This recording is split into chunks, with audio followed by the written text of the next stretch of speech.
inspiration, I'm paraphrasing, is either conscious and you're aware of where you heard of it, or subconscious and you don't realize it. And I think so many people who say they're original, let's say, don't realize that the inspiration is subconscious. And if you could consciously fill yourself with like more inspiration, whether that's like, I'm going to keep a folder of all the best YouTube thumbnails, which is what I do. You know, when I see something, I click on it, I'm like, why did I click on that? And I have a folder, which I'm happy to share with anyone if they want to DM me, or I'd be curious to see like what's in your swipe file. If I'm like, whoa, that's an amazing intro hook. Literally do a screen recording, put that in the folder of my best intros. Yes. And then when I come to sit down to a video, or I'm sitting down with my editing team, I'm like, all right, how do we want to approach this? Like, what are the different inspiration? I like to say, don't just take from one, take from many, and then give credit, and then put your own spin on it. And that's kind of like how you channel Beyonce. And there's a lot more to it, but that's in a nutshell. And I think you said something like, but she's not doing copy and paste. Yeah. She's doing copy and taste. Yeah. So my money line that I was like, okay, how do I like summarize this? Is like, okay, so everybody's talking about copy and paste. She's all about copy with taste.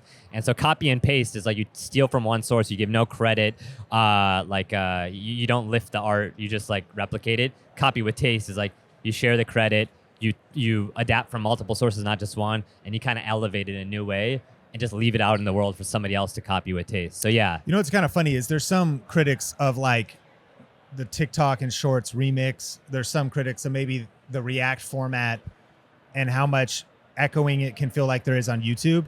But there's a documentary called Everything is a Remix. Really good. We'll actually link to it. I think it was on Vimeo originally, and I think that we'll put it in the show notes.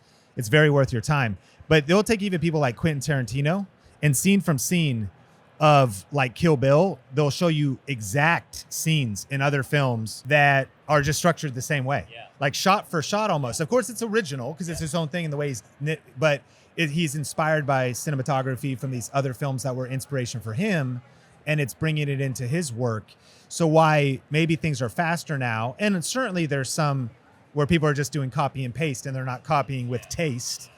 But I think that this is not even a new thing. I think the art form of remixing, making it original, but consuming a lot of divergent content and then synthesizing it is a very powerful insight that a lot of us can learn from. Two things. Number one, I've had too much coffee today. Number two, if you have not seen our free masterclass yet, you're gonna love it. If you're serious about growing your YouTube channel, just go to thinkmasterclass.com for a 1-hour deep dive on-demand YouTube strategy class. It's sick, and I'm gonna go refill my coffee. Hope to see you on the class.